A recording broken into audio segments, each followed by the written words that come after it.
तो ये कहानी है एक ऐसे स्नाइपर की जो पहले तो एक आम टीचर हुआ करता था, लेकिन बाद में उसकी लाइफ में कुछ ऐसा हुआ जिससे कि वो एक खूंखार स्नाइपर बनने पर मजबूर हो गया। हेलो गाइस, स्वागत है आपका क्रेजी एक्सप्लेनर चैनल पर। और आज हम एक्सप्लेन करने वाले हैं 2022 में I sniper the white raven movie को। अगर आपको इस मूवी की कहानी पसंद आए तो प्लीज़ वीडियो को लाइक और कमेंट करके बताना कि आपको कहानी कैसी लगी। So without wasting of time let's begin to story. तो ये कहानी शुरू होती है यूक्रेन के एक बहुत ही शांत इलाके से। अब इसी शांत इलाके में हम एक छोटी सी झोपड़ी को देख पाते हैं। इस झोपड़ी के अंदर एक कपल रहता है जिसमें हस्बैंड का नाम है मिकोला और वाइफ का नाम है नास्टिया। मिकोला एक टीचर है और वह पास के एक स्कूल में बच्चों को मैथ पढ़ाता है। यहाँ पर सभी बच्चे मिकोला से बहुत ही ज़्यादा खुश रहा करते थे सिवाय एक के, जिसका नाम होता है इवान। इवान हमेशा मिकोला को नीचे दिखाने की कोशिश किया करता था, लेकिन मिकोला कोई ऐसे टीचर नहीं है जो कि बच्चों को मारे, इसलिए वो इवान को इग्नोर करता हुआ अपनी लाइफ में मस्त रहता है। अब एक दिन जब मिकोला स्कूल में था तो उसे बात पता चलती है कि रसिया ने यूक्रेन पर हमला कर दिया है और यूक्रेन की बहुत सी जगहों पर कब्जा भी कर लिया है। अब जब शाम को मिकोला अपने घर आया तो उसे बात पता चलती है कि उसकी वाइफ प्रेग्नेंट है।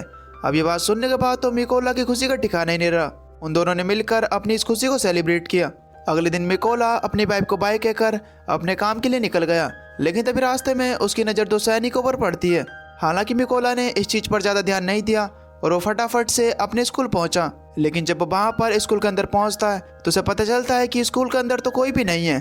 अब तभी वो वहाँ पर टीवी को देखता है जिसमें चल रही न्यूज़ से उसे पता चलता है कि रसिया ने उसके शहर पर भी कब्जा कर लिया है। और अब उसे एहसास हुआ कि रास्ते में उसने जो सैनिक देखे थे वो रसिया के थे। अब ये सोचकर मिकोला को अपनी वाइफ की फिक्र हुई और वह जल्दी से अपने घर की तरफ भागा। अब जब मिकोला अपने घर पहुंचा तो वहाँ पर उसने दो सैनिकों को देखा जो कि उसकी वाइफ को बहुत ही बुरी तरीके से मार रहे थे। वहाँ पर मिकोला ने अपनी वाइफ को बचाने की कोशिश की, लेकिन उन सैनिकों ने तो उसकी भी धुनाई कर दी। मिकोला ने उनसे रिक्वेस्ट करी कि वो उसकी वाइफ को ना मारें क्योंकि वो प्रेग्नेंट है, लेकिन उन सैनिकों ने तो मिकोला की एक भी नहीं सुनी।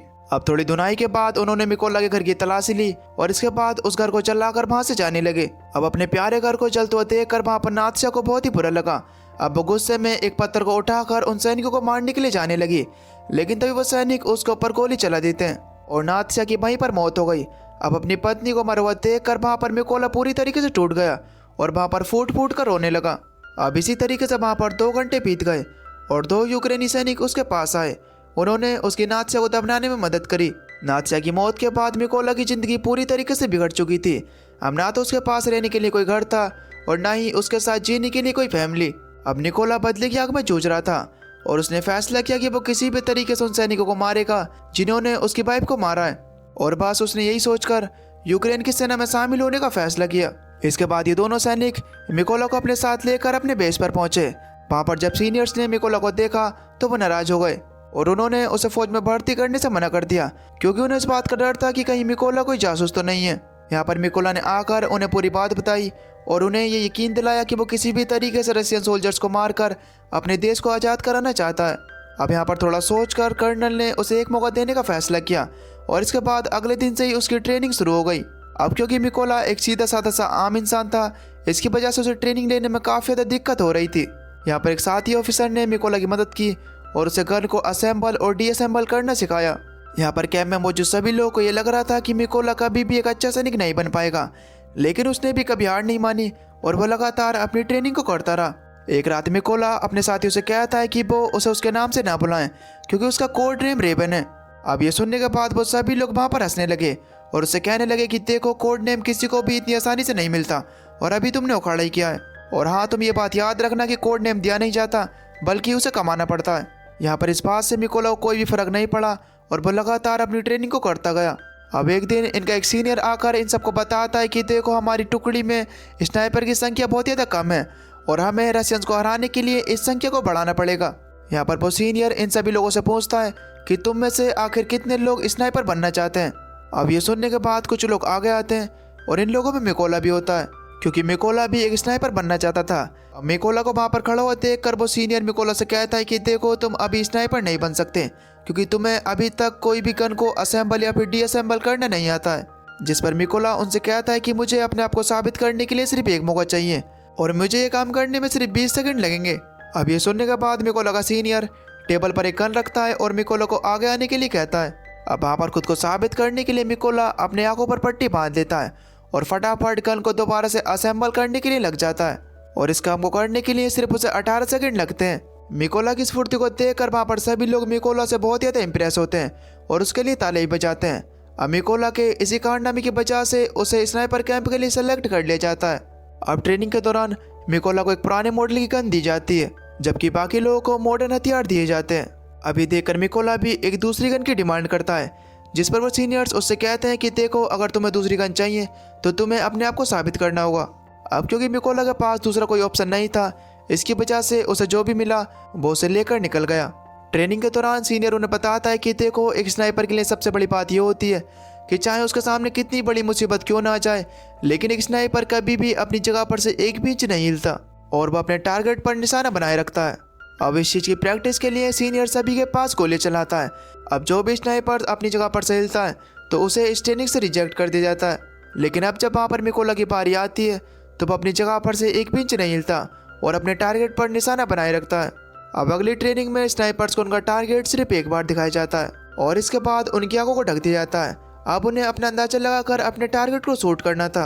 अब बाकी तो इस टेस्ट में पास हो जाते हैं, लेकिन मिकोला इस टेस्ट में फेल हो जाता है क्योंकि उसके पास जो गन थी वो काफ़ी ज़्यादा पुराने मॉडल की थी और उसे कारनामा करना बहुत ही ज़्यादा मुश्किल था।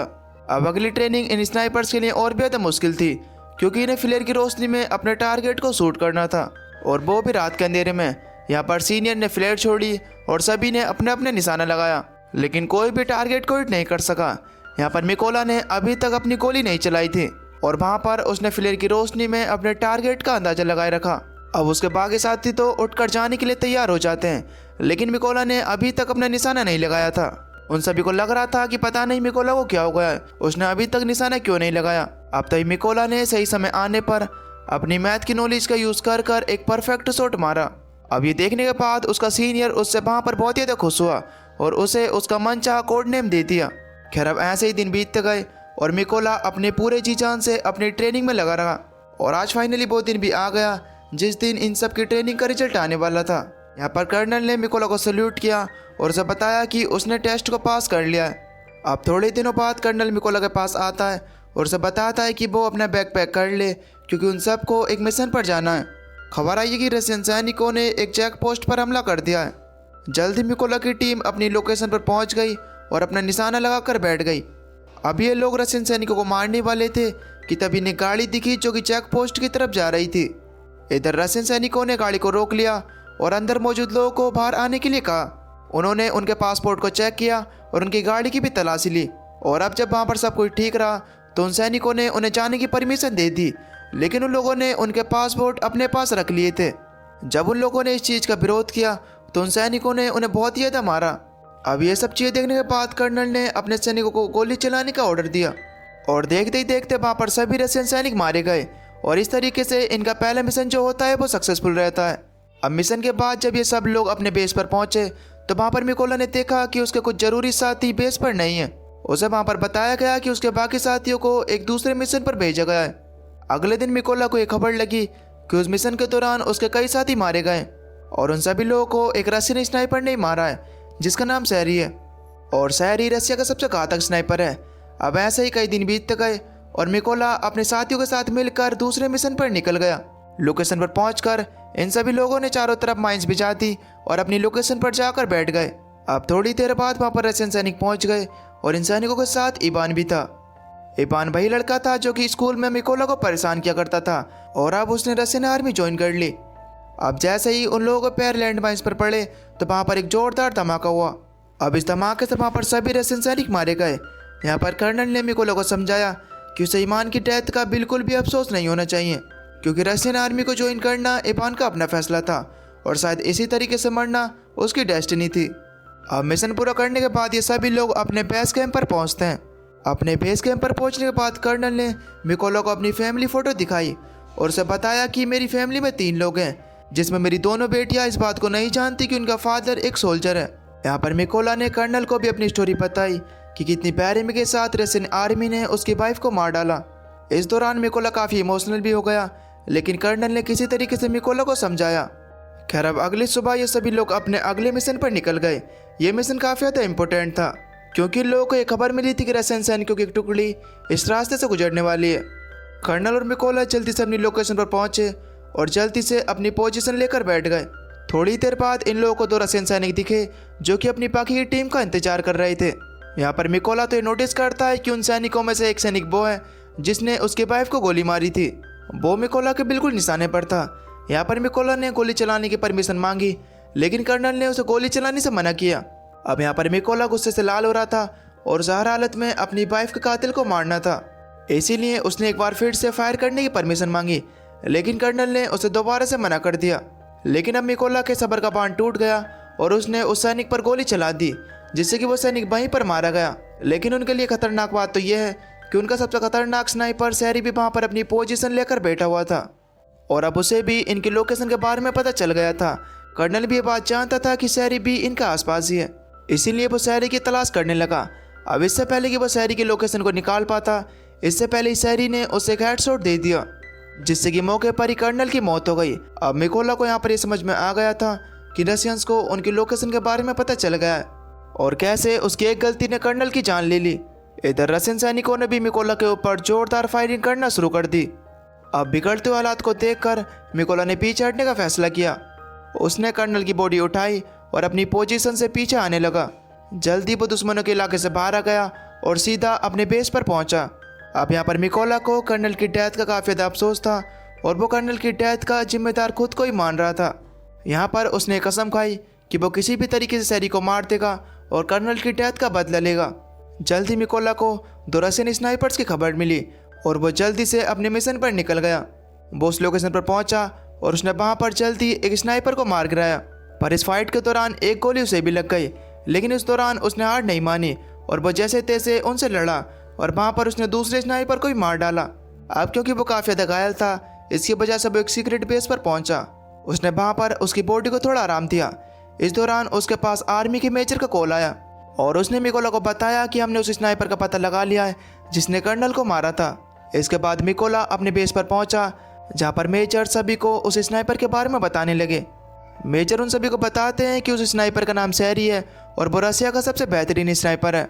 सैरी ने अकेले यूक्रेन के 6 सबसे बेहतरीन स्नाइपर को मार डाला है। अब इस चीज़ से तुम ये अंदाज़ा लगा सकते हो कि सैरी कितने ज़्यादा काबिल है, इसलिए तुम लोग सैरी को हल्के में मत लेना।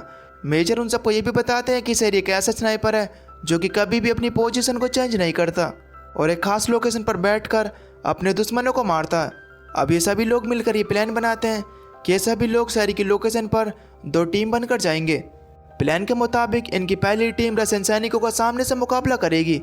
अब इनकी फाइट के दौरान ये सभी लोग बिजी होंगे, इसलिए इनकी जो दूसरी टीम होगी वो पीछे से अटैक करेगी। अब इस भगदड़ का फायदा उठाकर मिकोला अंदर जाएगा और वो सैरी को मार डालेगा। अब पूरी प्लानिंग हो जाने के बाद ये सभी लोग उस लोकेशन के लिए निकल गए। लोकेशन पर पहुंचने के बाद सभी स्नाइपर्स ने अपनी पोजीशन ले ली और अपना निशाना लगाकर बैठ गए। इधर दूसरी तरफ मिकोला ने भी चुपके से उस बिल्डिंग में एंटर किया और वहां पर उसे 2 सैनिक दिखे। उसने बिना देरी करे उन दोनों को मार डाला और बिल्डिंग के लिए आगे बढ़ गया। इसके बाद उसने अपनी टीम को सिग्नल दिया। अब सिग्नल मिलते ही उसकी टीम ने सभी रशियन सैनिकों को मारना शुरू कर दिया। इधर सैरी ने भी महसूस किया कि उसका कोई भी साथी उसे रिपोर्ट नहीं कर रहा है। उसे वहाँ पर कुछ गड़बड़ लगी, इसलिए वो जल्दी से बिल्डिंग की छत पर चला गया जहाँ पर पहले से एक स्नाइपर मौजूद था। लेकिन जब उसने उसके पास जाकर उसे चेक किया तो उसे पता चला कि वो स्नाइपर मरा हुआ है। और अब यहाँ पर सैरी को एहसास हुआ कि यूक्रेन के सैनिकों ने उसे चारों तरफ से घेर लिया है। उसने जल्दी से अपने बेस कैंप पर बैकअप के लिए कॉल करी, लेकिन बैकअप को उस तक पहुँचने के लिए अभी 10 मिनट का समय और लगेगा। इसके बाद वो जल्दी से अपनी पोजीशन पर आया और यूक्रेनी सैनिकों को ढूंढने लगा। अब तभी सैरी को वहाँ पर कुछ गड़बड़ महसूस हुई, लेकिन इससे पहले कि वो कुछ कर पाता, मिकोला ने ऊपर से उसके ऊपर अटैक कर दिया और उस पर चाकू से बार बार स्टेप कर कर उसकी जान ले ली।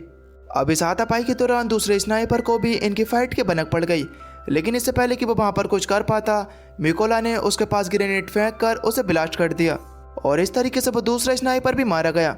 इधर सैरी की बैकअप टीम भी वहाँ पर पहुँच चुकी थी। उन्हें इस बारे में नहीं पता है कि चारों तरफ यूक्रेनी सैनिक फैले हुए हैं। उन्होंने वहाँ पर पहुँचकर जब सैरी को कॉल की, जिसे मिकोला ने उठाया, जिसने उनसे कहा कि अब तुम लोग मरने वाले हो, और इतना कहकर उसने ट्रक के ड्राइवर को स्वर्ग का रास्ता दिखाया। अब वहाँ पर गोली चलते ही जितने भी रशियन सैनिक होते हैं वो बाहर निकल कर आते हैं, लेकिन उन्हें इस बारे में नहीं पता है कि जितने भी वहाँ पर यूक्रेनी सैनिक हैं वो सब उन्हें ही ताक कर बैठे हुए हैं। और इसके बाद उन सब यूक्रेनी सैनिक ने अपना रोला जमा दिया और वहाँ पर उन्होंने एक एक रशियन सैनिक को चुन चुन कर मारा। इस मिशन के थोड़े दिनों बाद मिकोला अपनी वाइफ की कब्र पर गया, क्योंकि उसने उससे जो वादा किया था अब वो पूरा हो चुका है। उसने उन सभी लोगों को मार दिया है जिसने उसकी वाइफ और कर्नल को मारा था। यहाँ पर मिकोला ने कसम खाई कि वह अपनी आखिरी सांस तक अपनी देश की रक्षा करता रहेगा। और इतना कहकर वह वहाँ से चला गया। और दोस्तों इसी के साथ ये मूवी यहीं पर ख़त्म हो जाती है। तो दोस्तों आपको ये मूवी कैसी लगी हमें नीचे कमेंट करके ज़रूर बताना। और अगर आपको वीडियो पसंद आई हो तो प्लीज़ वीडियो को लाइक करके चैनल को सब्सक्राइब जरूर कर देना। बाकी मैं मिलता हूँ आपको ऐसी एक नई इंटरेस्टिंग वीडियो में। तब तक के लिए till then take care, love you, bye bye.